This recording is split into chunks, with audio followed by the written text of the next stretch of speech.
also head of the association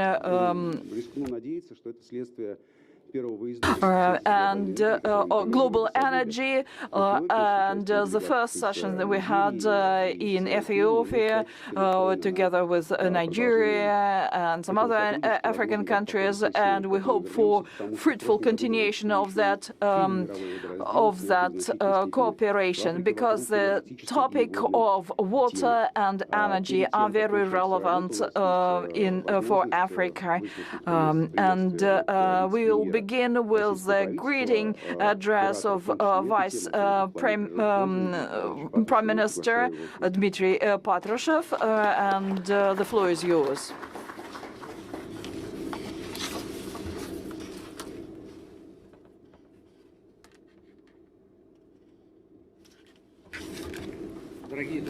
Dear friends, dear participants of the conference, I will start with the words of greetings and welcoming you at St. Petersburg International Economic Forum. Specifically, I want to welcome our foreign partners. Welcome to the Russian Federation. Dear colleagues, the topic of our discussion, of our session today is water, more precious than gold. And I would like to begin with saying that that's not an exaggeration. It's true. Water plays important role not only for economic development, but it's the main priority for health preservation and well-being of people. And water is also an inseparable part of our food security. According to experts, agriculture takes nearly 70% of water, fresh water consumption, and in this relation, meager water resources have a negative impact on people's life that provokes social, economic crises and even conflicts. And as it is known, the main deficit, the reasons of deficit and poor quality of water is explained by the growth of population and unreasonable management. Over 2 billion people do not have access to fresh drinking water. Besides that, the climate change has a negative impact on water quality. Quite more often we see inundations and droughts, and all these are negative factors that are reasons for climate change as well. If the situation doesn't change, if we do not respond to the challenges on the agenda jointly, and I insist that this should be done jointly, then by 2030, the gap between demand on water and available resources will be 40%. That's why it is important to have efficient water resource management and also have a rational water use policy, which has become one of the sustainable goals of development outlined by the United Nations. With the account of the geographic factors, people of Africa feel the deficit of water in the most acute way. About 9% of fresh water resource is in the continent, but the resource is distributed unevenly.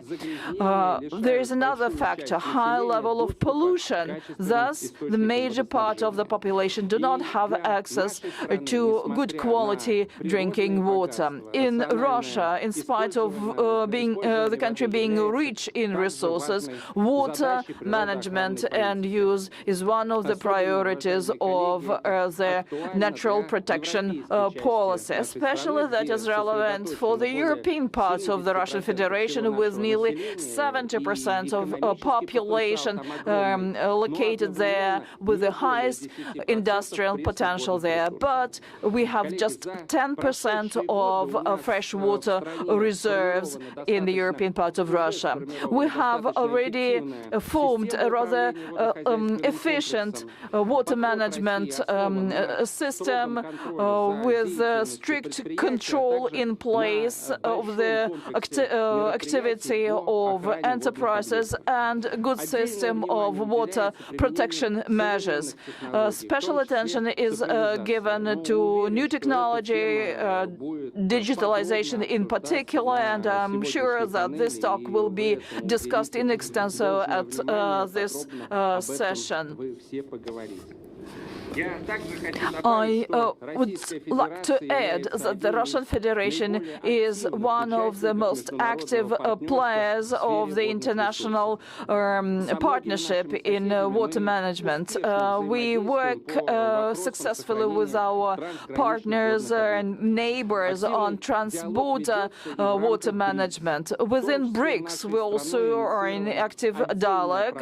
We initiated a separate program, Clean Waters of BRICS, or Clean Rivers of BRICS, to prevent pollution and to treat the water borders. Rational water management is the issue where Russia actively cooperates with Arab countries and the Central Asia countries and Middle East countries, and I hope to have fruitful discussion here to exchange experience in innovative technology of proper use of this precious resource. I hope this session will be of use to all those present here. With your permission, I will conclude here, and I hope that the results of this conference will give additional impetus to the development of water topic. These issues have been a priority for many countries. I wish you fruitful work, interesting and useful stay in the northern capital of the Russian Federation at St. Petersburg International Economic Forum. We heartily welcome our partners. Thank you. Thank you very much, Mr. Patrushev. I know that you have a very tight schedule, and we thank you for coming.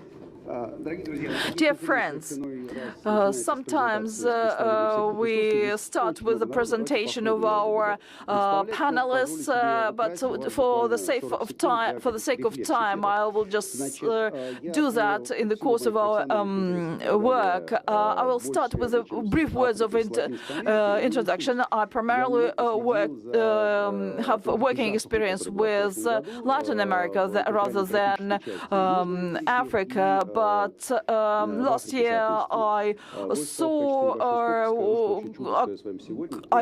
watched very closely what was happening in Latin America and Africa, and actually I was very lucky to survive 4 weeks ago because of drought. Rivers have become very dry, and Indians, our shepherds, didn't know how to navigate the boat, so we had a shipwreck there, a boat wreck there, and I miraculously survived.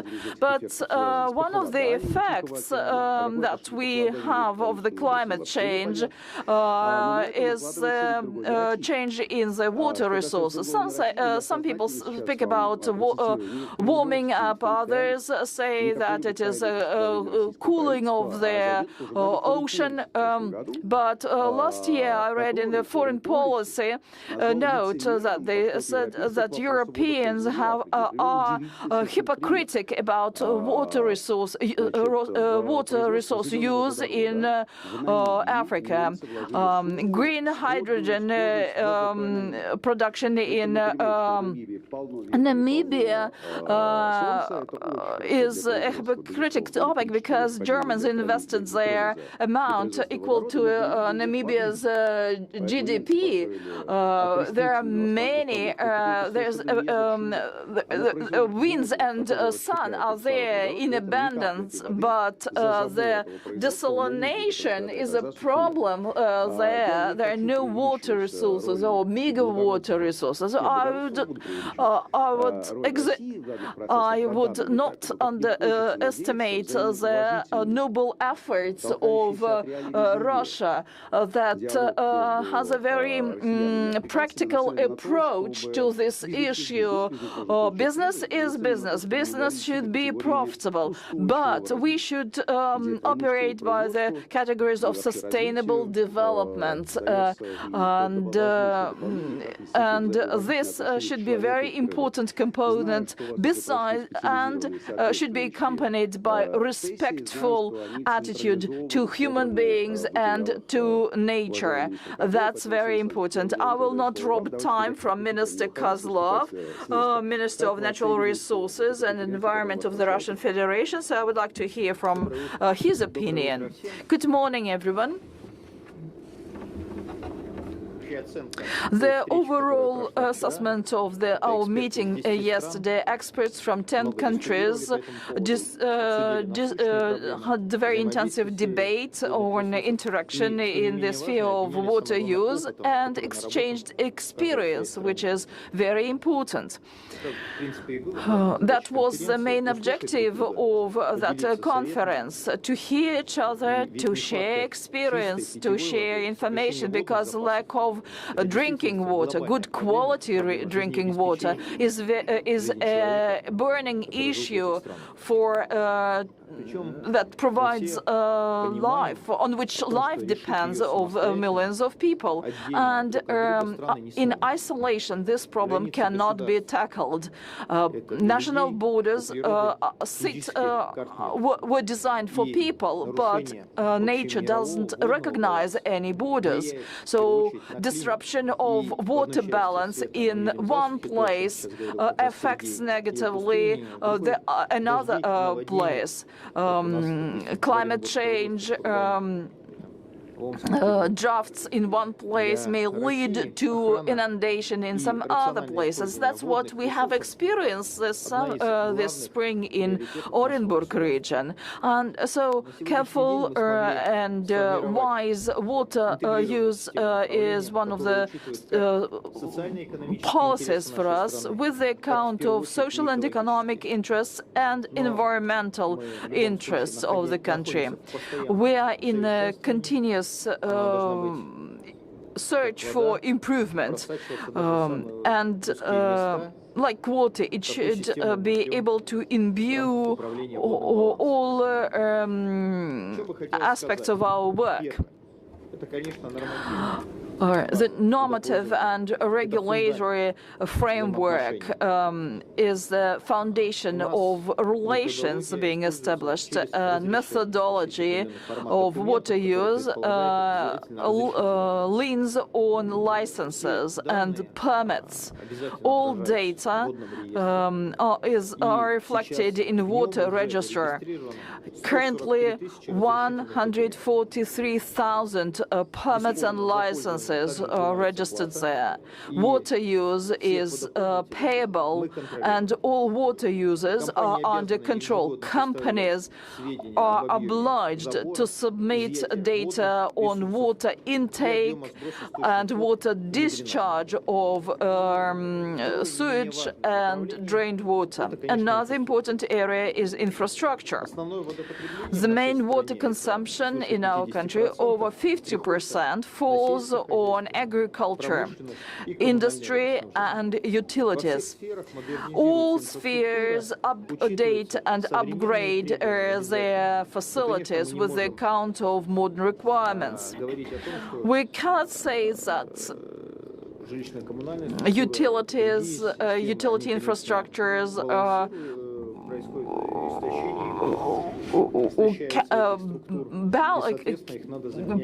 keep proper balance. It their structure depletes its resources, and they require investments, and the Russian government does a lot to keep this system. Thanks to the national project Ecology, we upgrade water treatment systems on the Volga River and also Baikal Lake. That is unprecedented since since the Soviet times. And Mr. President said that this year we are to have new national project, Water of Russia, to set water treatment systems in other rivers of Russia. That will be supported by a legal framework, by technology, etc. I wouldn't say that it is smoothly in progress. We have some negative lessons learned that should be incorporated in our further work. Our colleagues from the Ministry of Construction have pure water project over 5 years from 2019. They upgraded over nearly 1,200 water facilities in the regions. Not that much for our big country, but now 87% of population in rural areas enjoy fresh drinking water, and the indicator for urban area is even higher.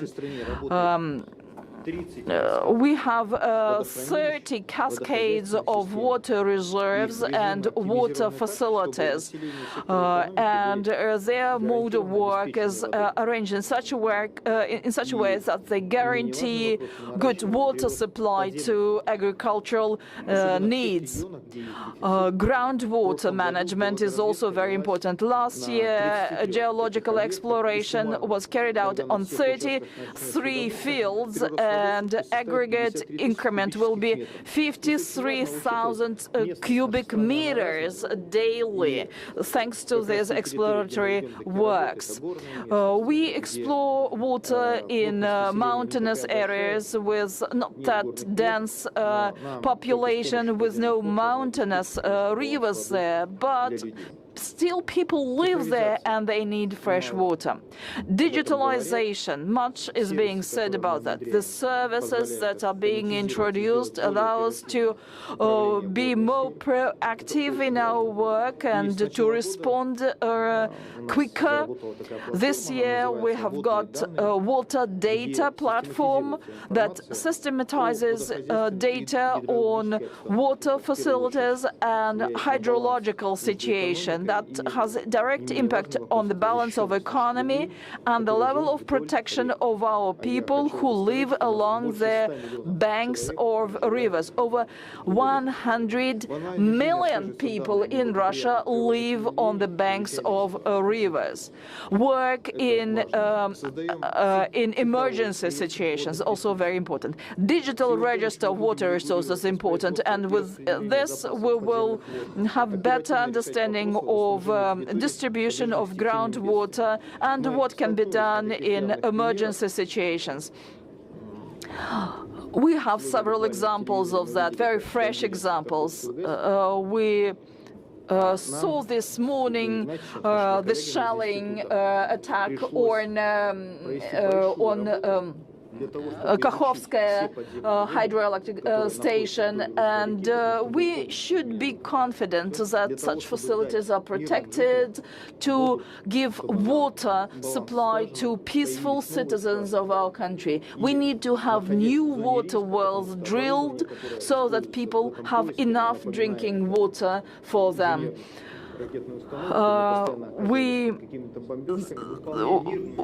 we traveled to that area with our mission was to give drinking water to people, to the civilian population, but we experienced ourselves on continuous shelling from the other side. Work is being done to deepen the river beds. This work is also very important. We continue working in different directions. Of course, we strengthen ties with the African continent, but we shouldn't forget about direct connections between the ministries of mineral resources and ministries of natural resources. We've currently signed a number of agreements and planning to sign an agreement with the Democratic Republic of Congo, Botswana, and Tunisia. Our country is open to cooperation. We work with Kazakhstan along the rivers Ural and others, and we do everything in our power for the rivers to unite us all. Thank you very much. Thank you, Alexander Alexandrovich. It was very important to hear you out, but we would like to invite our guests from Africa and ask them questions about the development of natural resources. The financial resources that Russia has are much higher, of course, than that of our African counterparts, and the infrastructural projects that we deal with are much more scalable than those that are being carried out in Africa. Well, there are a lot of things that are connected with simple common sense. We have certain places in Russia where notes were introduced noting that water consumption should be lowered and we should save water. From the African position, all these issues may look differently. I was thinking about the scenario of this session, but I would like to turn to our African friends above all. Currently, there are a number of colleagues here. You were talking about representatives of different ministries. I would like to invite Sambou Malam, the Minister of Natural Resources of Guinea-Bissau. So, how, from your tower, so to say, do you view the agenda which our Russian colleague has been describing right now? Well, above all, I would like to begin with welcoming all our guests and greeting our guests and representatives of different organizations here. I would like to extend my gratitude to all those present here. And I'd like to say that yesterday we had a very important and interesting session which allowed us to present the importance of water globally. As you have quite correctly pointed out, water is our cross-border, trans-border wealth. It's like a passport that allows us to go through and pass through different borders, and it has to be managed quite well, so that we maintain the balance in the world. As far as Guinea-Bissau is concerned, we have a lot of water deposits, but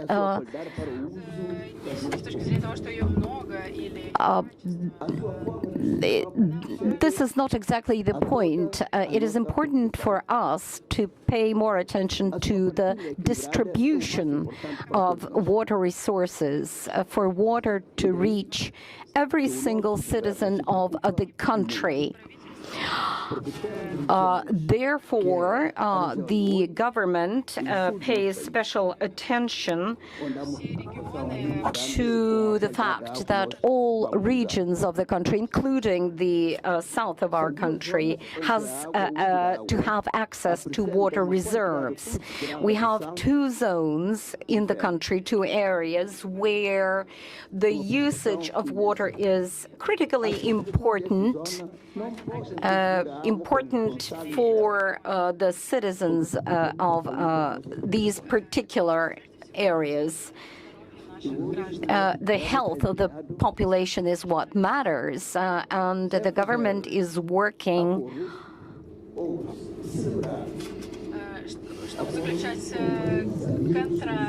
towards signing contracts, agreements with neighboring countries and countries willing to cooperate with us in the sphere of water preservation.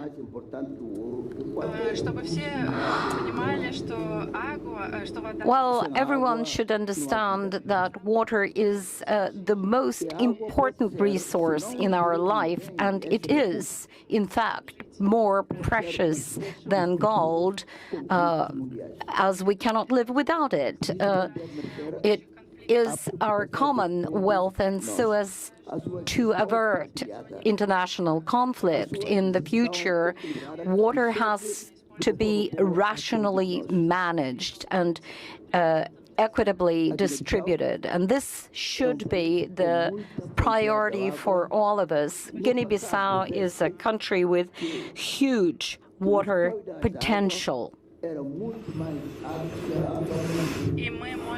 We can do much more in order to attract attention to rational use of water. In certain areas of the country, we have a lot of water reserves, but people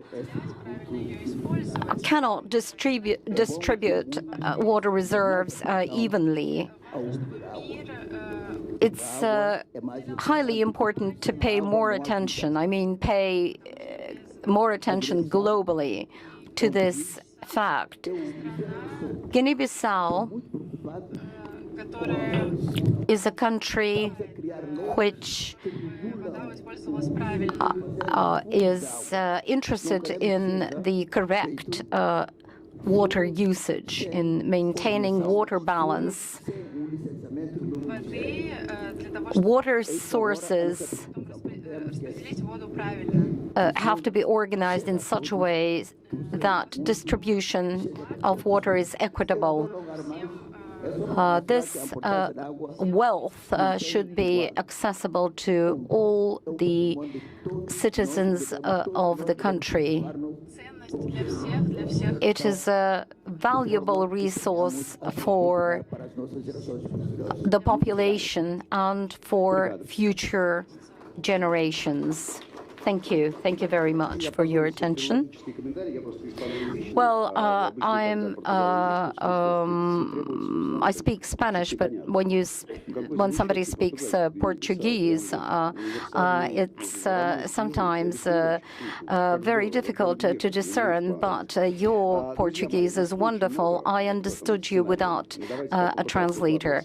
Well, we've only got 5 minutes per speaker, so I would like to go back to the Russian representatives of the panel, Dmitry Kirillov, the head of the Water Resources, Federal Agency for Water Resources. Well, As far as I understand, we need to concentrate on the agenda of water preservation and the common ground for this agenda. Thank you very much for giving me the floor. As to water reserve management, we all manage water resources, every single country and every single person. When we open the tap, we are already managing water resources and water reserves.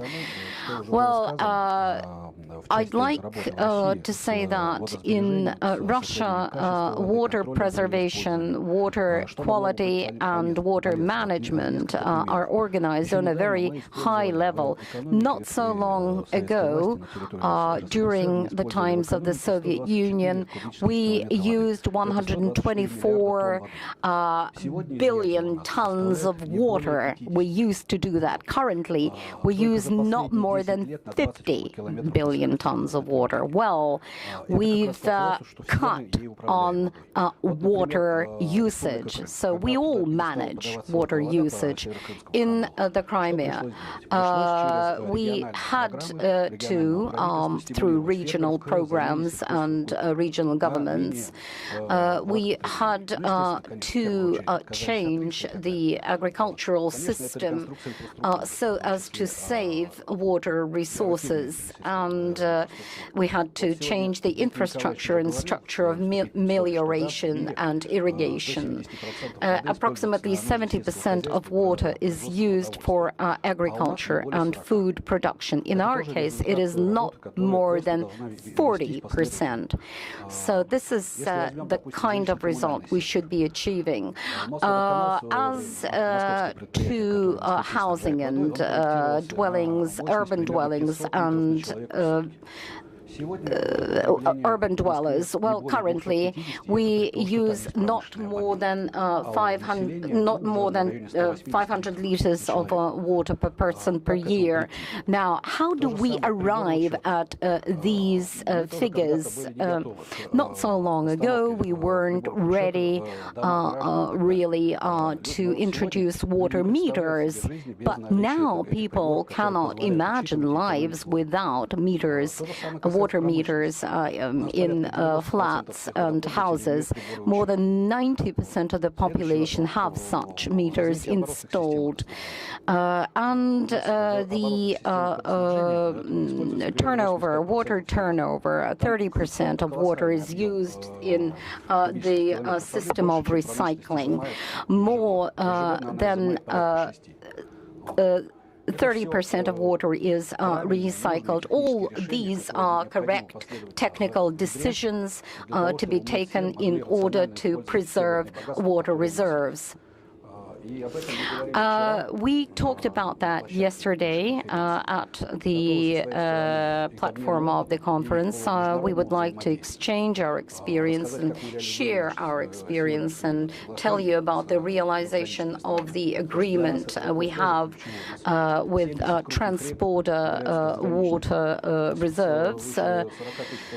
More than 40,000 kilometers of our borders run along different countries, and transborder water reserves is a key issue. Well, Russia is a great country, and we have lots of different social experiments in place that have been successfully carried out within the past decade.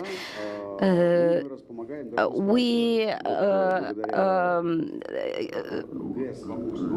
give aid to many countries without even asking if this should or shouldn't be done. But what about Africa? Let's take those meters, for example. Meters allow us to monitor water usage. I really understand how important they are, but they are very expensive. So can we somehow share experience in using meters in Africa? Well, it is expensive, but what exactly do you mean? Well, there is a solvent population in many areas. We didn't change the system overnight ourselves. It took us more than 10 years to organize a system that would employ water meters on a large scale. But it is a scalable operation. This, in my mind, is the less costly way of monitoring water use. Such things, actually depend on the way people are being brought up. So we have to bring up a generation of people who understand how important it is to save water reserves. We talked with the minister from Zimbabwe, for instance. One of the subjects of interest was ecological education and bringing up a generation who understands how important it is to save natural resources. They have,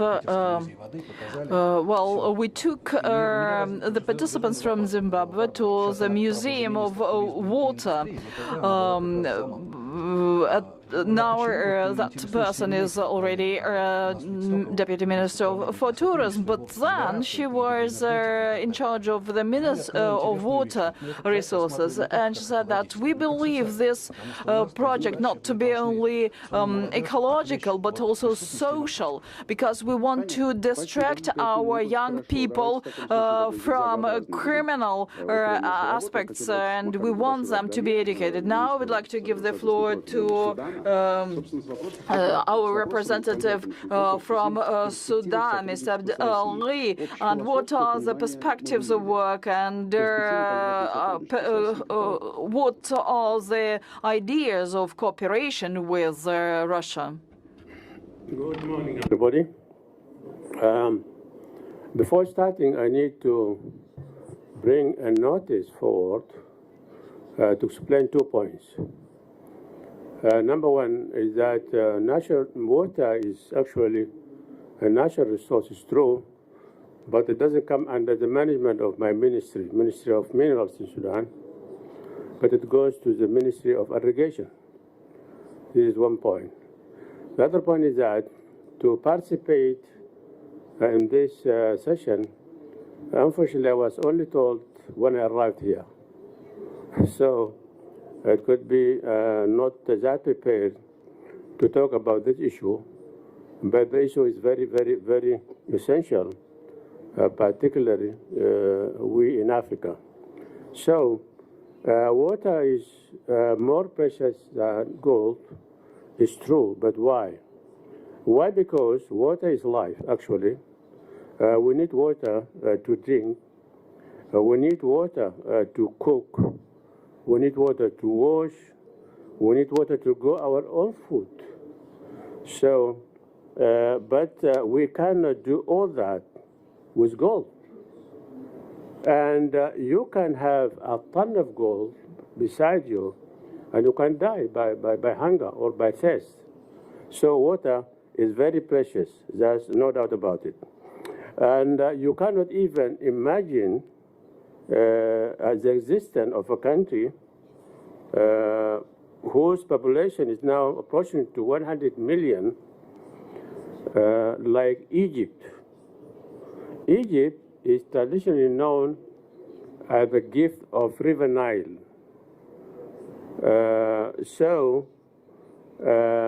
Without River Nile, you cannot imagine Egypt to exist with its great civilization, which is known to everybody.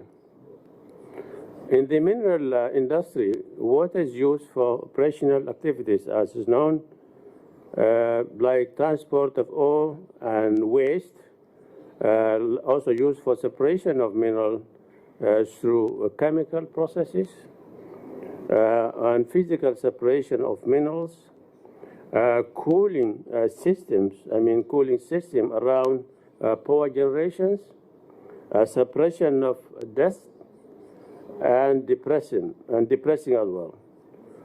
Water scarcity is a big problem that affects people all over the world. In many mines areas, people struggle every day to find enough water just to stay alive.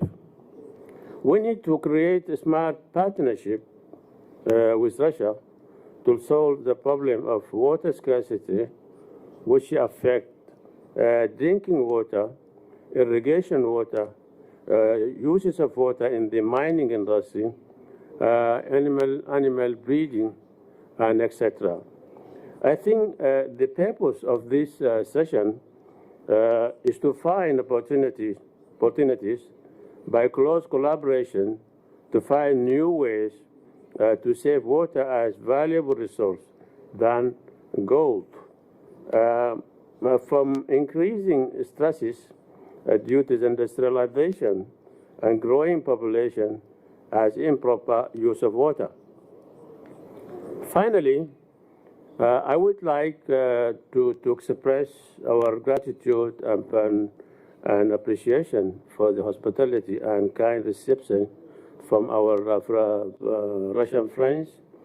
And we are very much looking forward working with the government of Russia, and namely the Ministry of Natural Resources and the private sector on charging paths forward for water and mineral development governance and success in direct investment in large-scale mining industry for the benefit of our two nations. Thank you. Well, thank you so much indeed, sir. And actually, thank you for dividing the two topics between the irrigation and natural resources, although, given the circumstances and given the agenda of this session, we're actually talking about the same thing here.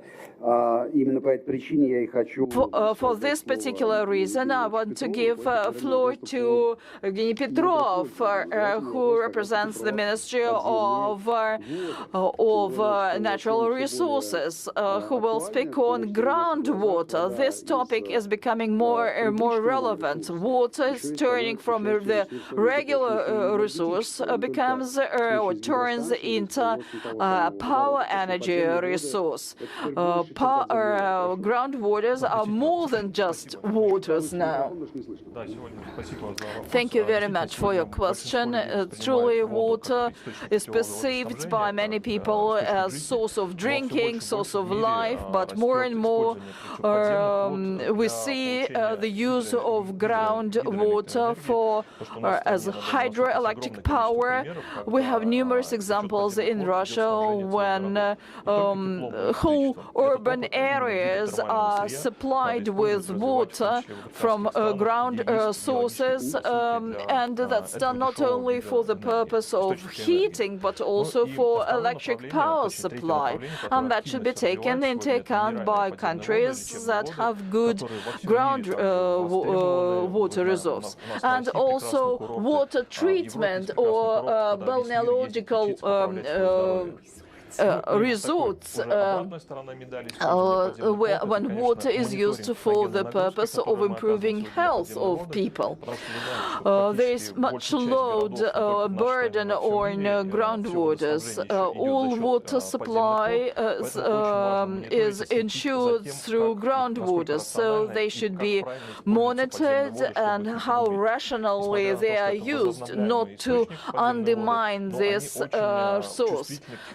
This is a renewable source, but they're very sensitive to man business.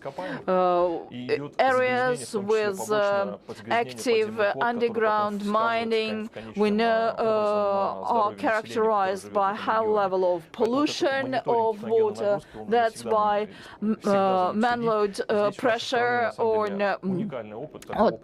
technogenic pressure pressure on water resources should also be monitored. We have been doing that for nearly 100 years. We have over 7,000 wells, observation wells, to monitor the situation of groundwater, not to deplete and not to ruin the water deposits. And it is the field where we're ready to cooperate with our colleagues. I believe that water monitoring is very important. This is a good mechanism of rational use of groundwater. Thank you.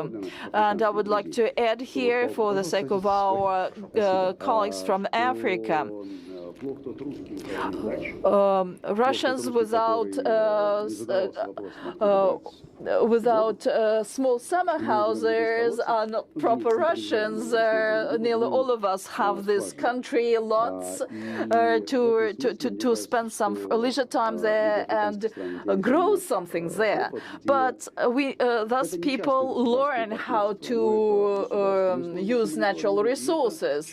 But we also have many private companies that work in the area of water use and water supply. Actually, it happens that these laboratories that provide analysis of chemical composition of water is very simple to a certain extent. It is at the level of a school chemical laboratory. This is something that may be very useful to African countries. And now I would like to give the floor to Hydro company, that is the major user of water resources. This agency embraces many issues: transportation, fisheries, and even agriculture, etc. All this and hydroelectric power construction, stations construction. I remember that you participated in the construction of hydroelectric stations in Africa. What could you suggest to our African colleagues? Thank you, Sergei, for introducing me. We have a good experience of running hydroelectric stations in the Russian Federation and abroad. And also they are not only power generation but power accumulation stations. Hydroelectric stations are a very good example of the greenest possible power. We have reservoirs with over 28,000 square kilometers comparative to several European countries in their territory. The joint study of Russian scientists and similar studies of Brazilian scientists show that European myth of construction of hydroelectric stations in hot areas or hot climate areas is a myth and an adverse propaganda. Such hydroelectric stations are not related to methane discharge. Well, 28,000 square kilometers of water area in water reservoirs. That's an enormous amount of water, difficult to imagine. And our objective, working with partners, working in Africa, Africa to lean on our experience and offer technology. Also, educate engineers for proper water management that will ensure environmental sovereignty of these countries. This is a very important task. We need to start from the beginning. We have practice. We have lessons learned. We have, for nearly 90 years, we have worked internationally. We designed and constructed over 240 water facilities abroad. They constitute their total power generation in 91 gigawatts. This is very powerful indicator. We need to start with a very important task with account of what our colleagues said, Dmitry, Yevgeny. It is important to understand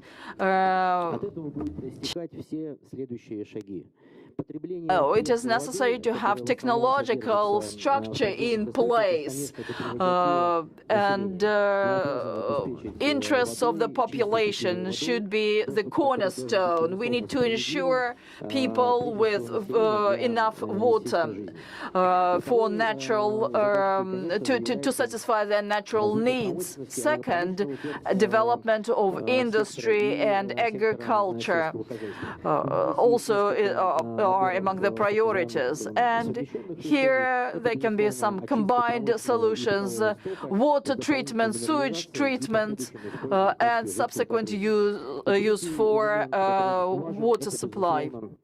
Another point which is important is the use of water in closed cycles at industrial enterprises. I'd like to draw your attention to the fact that no single country in the world could develop without access to water. And sooner or later, it's going to be the most valuable resource. The name of the session, More Precious Than Gold, Water More Precious Than Gold. I would even say that water is more precious than anything else in the world. It's a very capital capacious reserve. All the models and resources that are needed to be realized have to be planned very well in advance. I'd like to say that it has to be a strategy, due to the fact that it is a trans-border reserve. Well, a state is not a bank. A state is a very complex mechanism which provides for the connections of different entities and provides for the health of the population, for the well-being of the population. So when we lose the last drop of water on the planet, everyone will finally come to their senses that you cannot eat or drink money. This is scientifically proved, and that we have to treat water reserves very seriously. I would like to say that it's important to bring up a generation who understands that. Thank you very much. Starting from kindergarten. Yes, well, you're right. We are aimed at Russian-African relations. Of course, I'm not very well acquainted with African water reserves and a water management system, but we made a film on South America last month, and in Brazil I saw the development of different areas along the same lines as in our country. So if we And the fact that the necessary equipment is in place, then it is ecologically safe. So if we start building the same kind of infrastructure in Russia, how should it be organized? And well, we are ready to provide full cycle engineering, full engineering cycle to Africa. The most important aspect is the construction of such sites, but it's important to calculate the hydrological model and pick out the right site for such construction. The objects of hydrological use should be treated very carefully. Lives depend on this, especially in Africa. It provides for management of climate and management of soil erosion and other very important aspects. Usage of water reserves and resources has to be a part of a very well thought out system and very well coordinated system. For instance, in the Arab world, floods bring not simply destruction, but a lot of life loss and others. Well, in Africa, we should organize an accumulating water reservoir, which could be a very good water resource. I would recommend inviting African guests to your NIIG Scientific Institute, which is situated in St. Petersburg, because the modeling of hydroelectric power stations, which you are talking about, is dealt with by your institute. You work on different ocean sites and water reservoirs. We understand, all of us understand that all this needs a lot of investments, but you deal with these issues. Well, our Scientific Research Institute has organized a new stand, and I would like to invite all of you not only to the institute itself, but to our reservoirs and our hydroelectric power stations. This will show you the scale of our operations and how we deal with these problems, which will attract your attention. Well, I talked with a number of representatives of the Academy of Sciences who have a lot to offer. We do a lot of things very well for ourselves in the country, and we can offer cooperation with African countries in that respect. Thank you very much, Sergei. I'd like to go back to the session that we organized yesterday. It dealt with human resources and water protection and purification. Which are two very important issues, and it's important to state that every single issue is scientifically based. Purification of water, for instance, is a highly technological sphere. The technology that we have currently can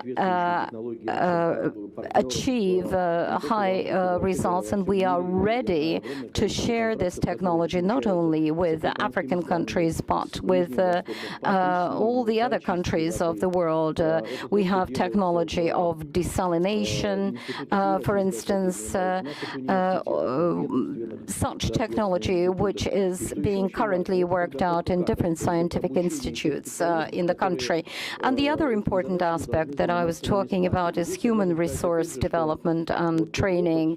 And the experience that we have accumulated is huge, and it has its roots in the Soviet Union, where we had a large-scale cooperation with African countries. It is based on the Soviet experience, the experience of the Soviet Union. Well, the school, the academic resources that we have are very active and have a competitive advantage globally. I would like to add something. I'd like to tell our African friends about the award of the Association of Global Energy. The award is 39 million rubles, which is a very high sum of money, and it deals with the best with the best technology in treating water resources.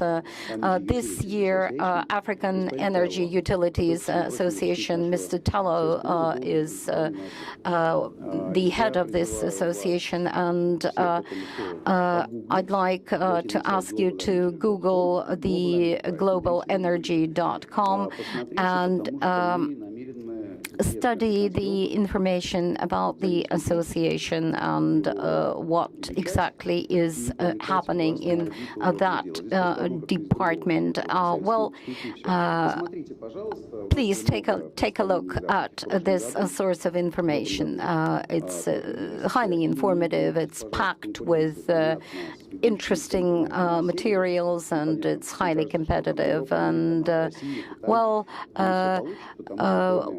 we realize that apart from the award, we also the diplomas are also very important for the participants. Well, we are following the agenda, but we need to speed up the conversation. I would like to give the floor to front row participants, Irene Maswan, the Charge d'Affaires Embassy of the Republic of Kenya in the Russian Federation. Am I right? Oh, good. I'm glad that... Your thoughts now, given the session. Thank you very much for giving me this opportunity. Indeed, we didn't have a representation from our Ministry of Water, Sanitation and Hygiene. So distinguished delegates, all protocols observed, ladies and gentlemen, good afternoon.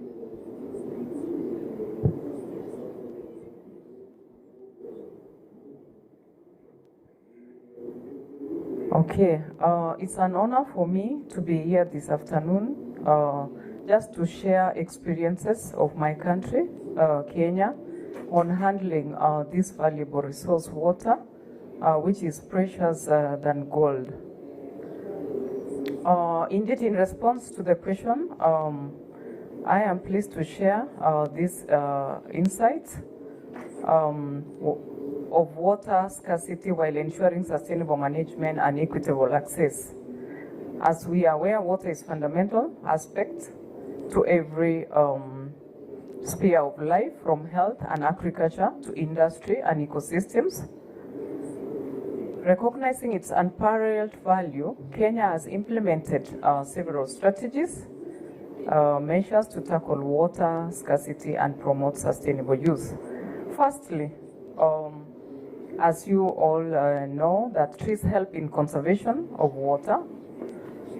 As such, our government, led by His Excellency the President, Dr. William Ruto, has initiated planting of 15 billion trees by 2032. And this is a move which is aimed at reducing greenhouse emissions, stopping and reversing deforestation, and of course, water conservation. I'm sure this is something that is relatable to Russia, as it has more than a fifth of the world's forests, making it the largest forest country in the world.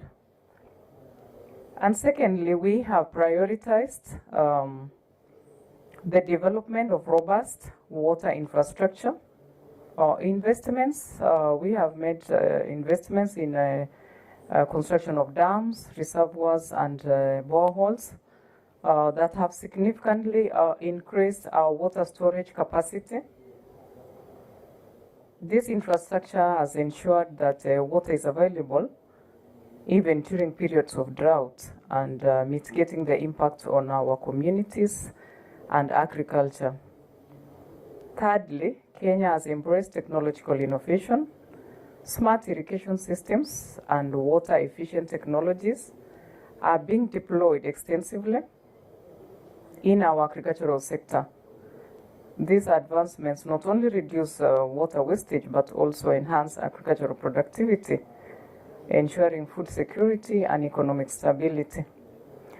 Moreover, community engagement is at the core of Kenya's government. Our water management strategy. By involving local communities in the conservation of water projects and educating them about sustainable practice, we foster a culture of stewardship and responsibility.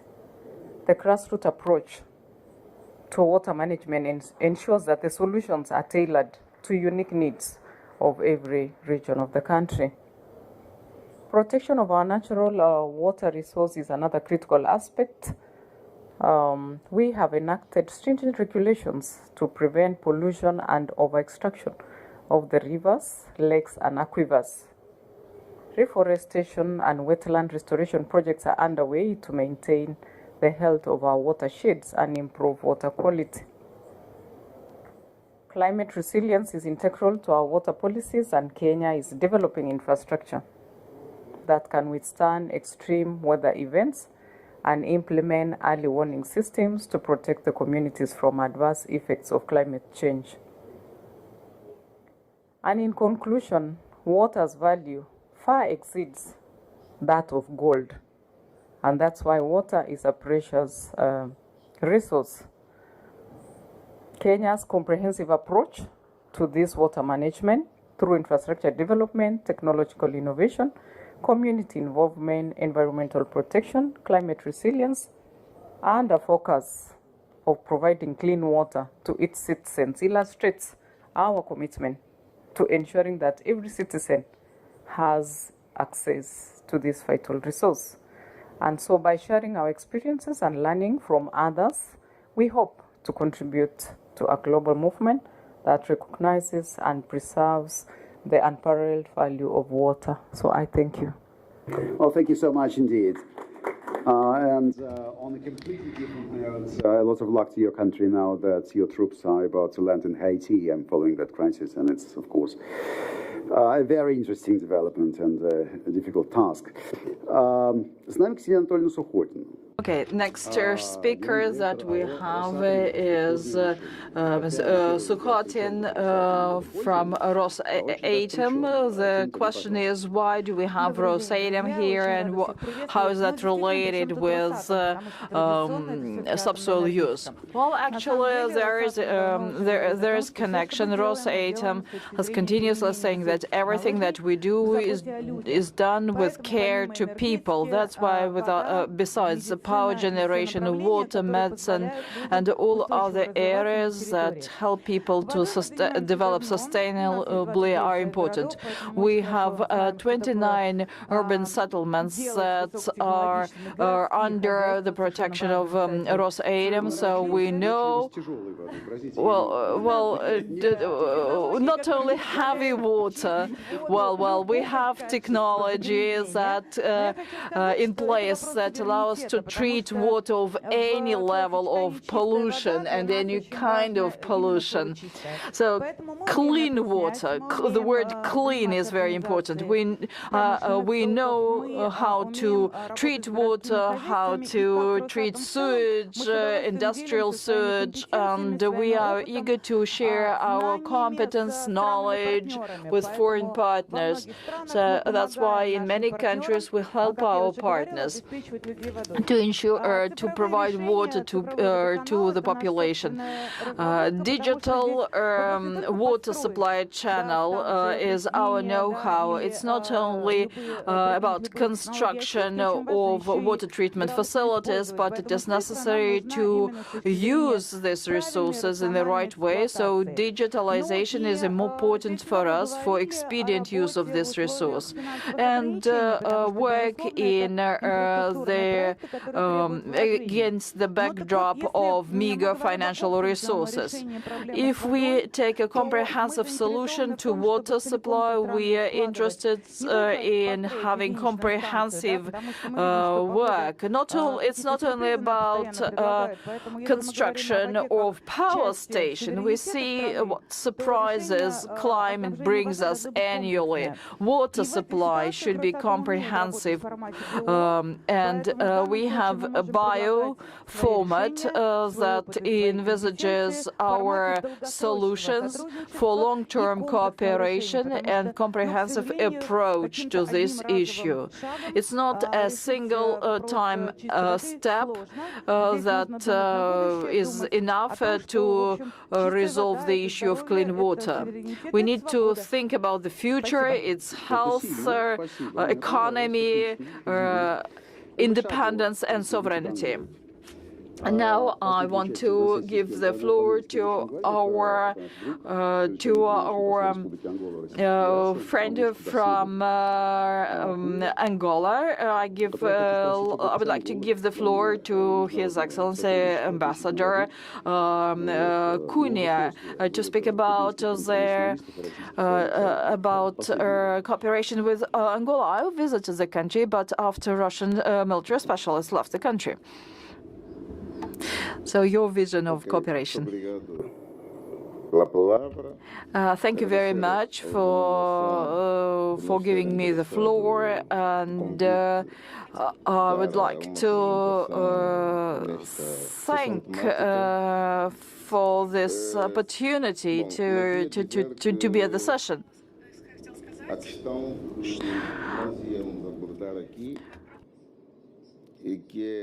The issues that we are discussing here and the consequences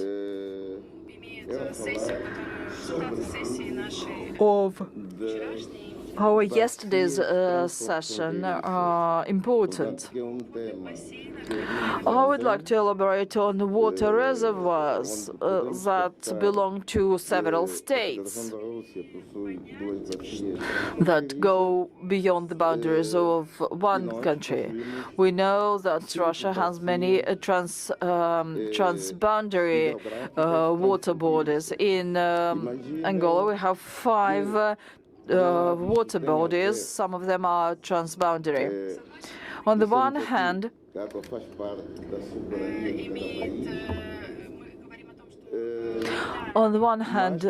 we say that water means national sovereignty, but on the other hand, for instance, the water borders that are close to boundaries call us for a different approach to water management. We need to think about water management of these transboundary water borders and how that should be done. I will answer the remark that you made.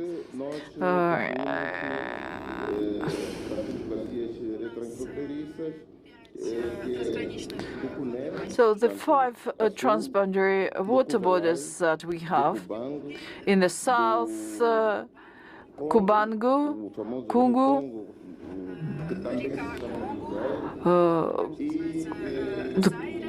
Congo, which is also called Zaire, and Zambezi. The two of these rivers, for instance, the Zambezi River is an belongs to the World Heritage with the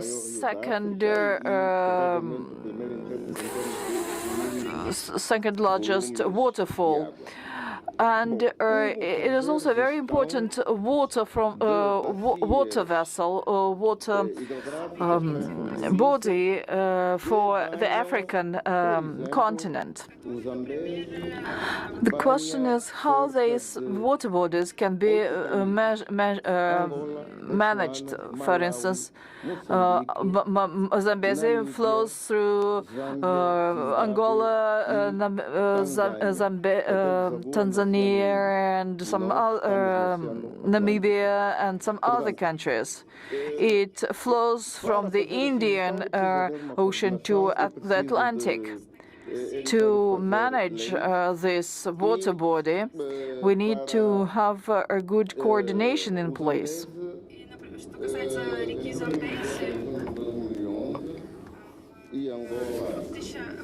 In 2011, we set up a technical commission that deals with water resource management of this particular river, and all countries participate along their shore banks of this river, participate in this commission with the idea to use this resource properly and develop the countries through which it runs.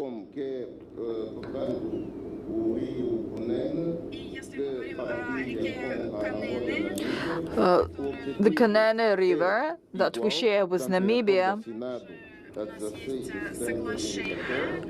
we have an agreement with Namibia signed in 2014.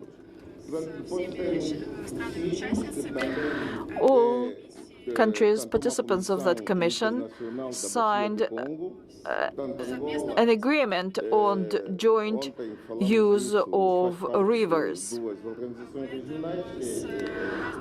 We spoke yesterday with various regional organizations.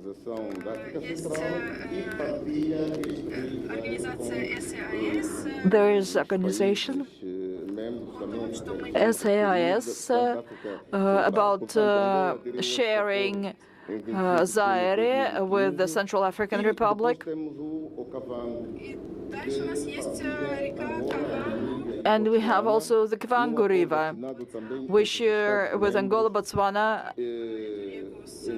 and we share it with our neighbors.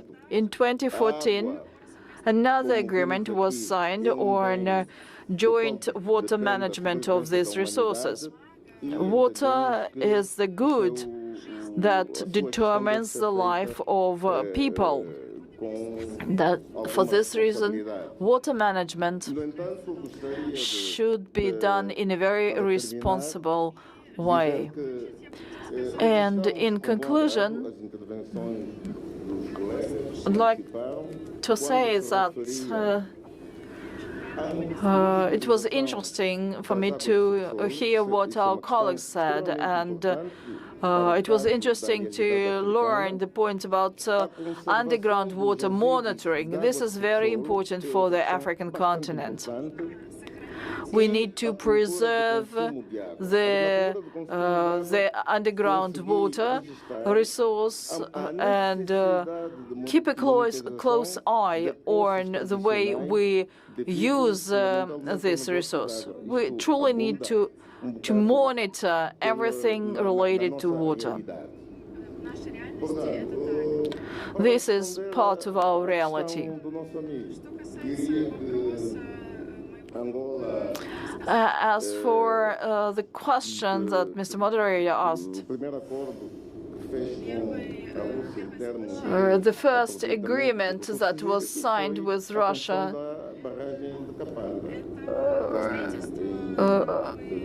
was on the construction of Kapanga Dam. If my memory doesn't fail me, that was back in 1998. And 4 machines are still working, so we're grateful for this. Those who know Russian will love the joke, and I remembered a poem. Water quenches thirst. I tried it once. But